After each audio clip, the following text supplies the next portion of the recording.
জগন্নাথ বন্ধুরা, দেখো চলে এসেছি আজকে সকাল সকাল ভোর ভোর একটা রেসিপি নিয়ে। আর ছেলের জন্য টিফিন বানাচ্ছিলাম, ভাবলাম তোমাদের সাথে সেটা শেয়ার করি। এটা কোনো রেসিপি ভিডিও কি ভিডিও আমি জানি না, কিন্তু আমি যেটা বানাচ্ছি তোমাদের সাথে শেয়ার করছি। দেখো আমি মিক্সির মধ্যে একটু বিটকে ভালো করে পেস্ট করে নিয়েছি। এর মধ্যে দিয়ে দিচ্ছি হচ্ছে নুন, আর দেবো হচ্ছে চিনি।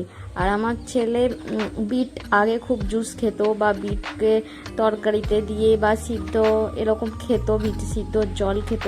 এখন নয়, একদম এই 6 মাস ধরে একদমই খেতে চাইছে না। তাই জন্য আমি এমনিতেও আমার ছেলেকে সবসময় বিটকে পেস্ট করে বা বিটকে সিদ্ধ করে একটু গোলা রুটি বা এমনি রুটি পরোটা বানিয়ে দিই। আজকে ভাবলাম ওইটাই বানাবো, কিন্তু একটু অন্যরকমভাবে বানাবো। আর দেখো একটু মিক্সিটা একটুখানি সামনেটা মানে জারটা ধুয়ে একটু জল দিয়ে দিলাম, আর দেবো হচ্ছে আটা। পুরো হেলদি অ্যান্ড টেস্টি যাকে বলে সেটাই খাবারটা হবে। আর দেখো আটাটা ভালো করে পুরো নরম নরম করে একটু মাখিয়ে নিচ্ছি। আর এবারে দেখো তোমরা আটার জায়গায় ময়দাও দিতে পারবে, সেটা যে যার চয়েস, কিন্তু আমি বেশিরভাগ আটাটাই এখন ব্যবহার করি। এখন তো ছেলের যে শরীর খারাপের পর থেকে ময়দাটা মানে খুবই কম খাই না যে একদম তা নয়, খুবই কম খাই।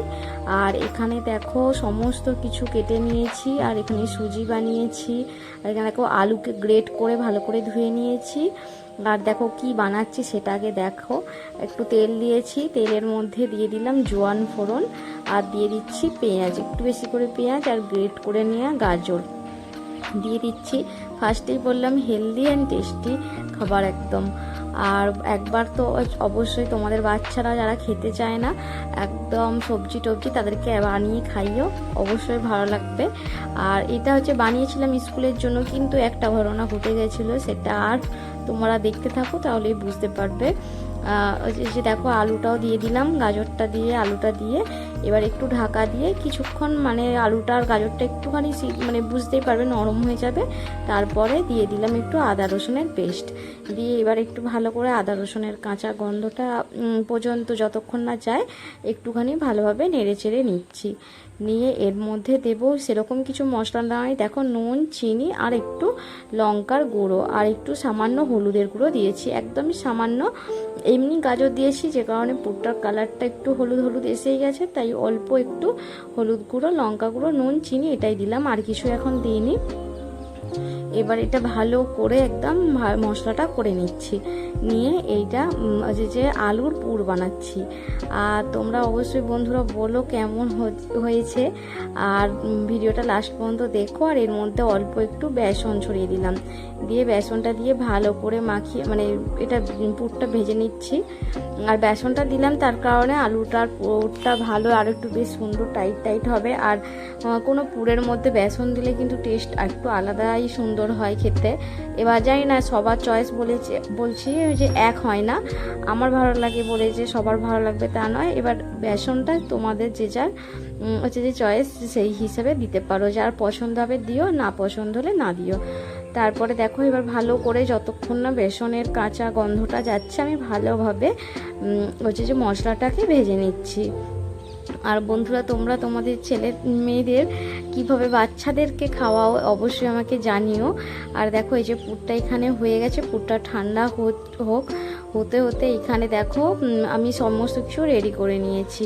আর এই যে দেখো আজকে বানাচ্ছি একদম আলুর পরোটা, কিন্তু একটু অন্যরকমভাবে।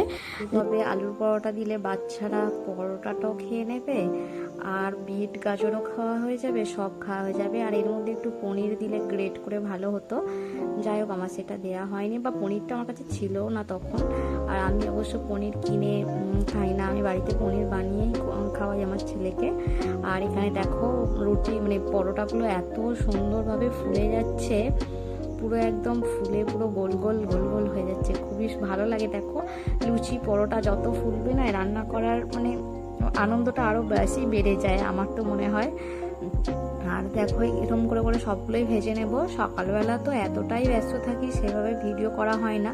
আমি কিন্তু প্রায় দিনই আমার ছেলেকে বলতে গেলে রোজই একটু আলাদা আলাদা খাবারই বানিয়ে দিই, মানে একই রকম খাবারটাকে একটু অন্যরকম করে বানিয়ে দিই যাতে ভালো লাগবে। আর সেগুলো তো রোজ শেয়ার করা হয় না, ভাবলাম আজকে একটুখানি করি, আর সেই জন্যে একটুখানি আজকে হচ্ছে যে আলুর পরোটাটা তোমাদের সাথে শেয়ার করছি। বন্ধুরা আরও একবার বলছি, কেমন লাগছে ভিডিওটা অবশ্যই আমাকে কমেন্টে জানিও। আর দেখো পরোটাটা একটু ভালো করে হাত দিয়ে চেপে চেপে করছি, মানে যাতে কাঁচা না থাকে। আর হচ্ছে যে কম করে তেল দিয়েছি। আর আমার ছেলে ঘি বা বাটার কোনোটাই খেতে পছন্দ করে না। আমার কাছে মানে আছে, তাতেও আমি দিলে খায় না আমার ছেলে। ও ঘি বাটার মানে ভালোবাসে না খেতে বলে আমি শুধু তেল দিয়েই ভেজে দিচ্ছি। আর অল্পই তেল দিয়েছি, একদমই অল্প তেল দিয়েছি। দেখতেই পেয়েছো কি সুন্দর ফুলে গেছে। আর এটা হচ্ছে আমাদের সবারই টিফিন হয়ে যাবে। আর আমি একটু বেশি করেই বানিয়েছিলাম, ছেলের স্কুলের টিফিনে একটু বেশি করে দেবো, কেননা আমার ছেলেকে যদি দুটো হাফ রুটি খায়, বাকি সব বন্ধুরা মিশিয়ে খায়, তো সেইভাবে খাওয়া হয় না। আর সকালে দেখো কীরকম অবস্থা।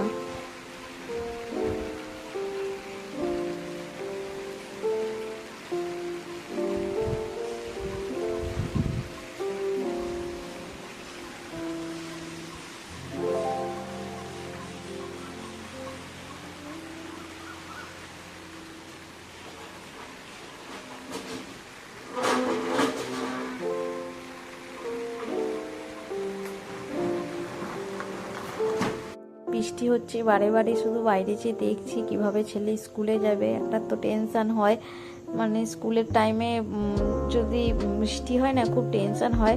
এবার একটা একটা করে এইভাবে সব রুটি আলুর পরোটাগুলো আমি ভেজে নিচ্ছি।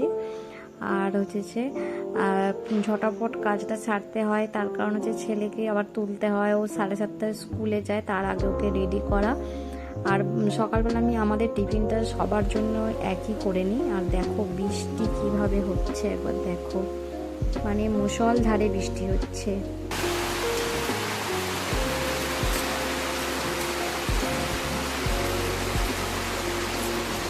এদিকে বৃষ্টি দেখছি আর রান্না করছি। আর শুধু ভাবছি যে স্কুল হবে তো, এত বৃষ্টি, স্কুলের টাইমে বন্ধ হবে তো বৃষ্টিটা, সেটাই শুধু ভাবছি আর দেখছি।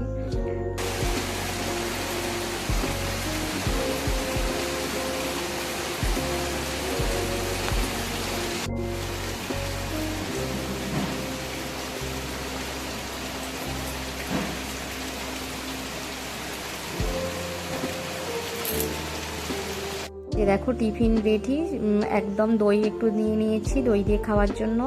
আর তো স্কুল হলোই না আমার ছেলের, মানে এত বৃষ্টির জন্য স্কুল থেকে ছুটি দিয়ে দিয়েছে, স্কুল থেকে কেন সরকার থেকে ছুটি দিয়ে দিয়েছে। আর আজকে আমাদের সকালে বাড়িতেই খাবারটা খেয়ে নিচ্ছি। আর বন্ধুরা কেমন লাগলো অবশ্যই জানিও। আজকের মতো আসি, টাটা, বাই বাই, সকলে ভালো থেকো, সুস্থ থেকো, টাটা।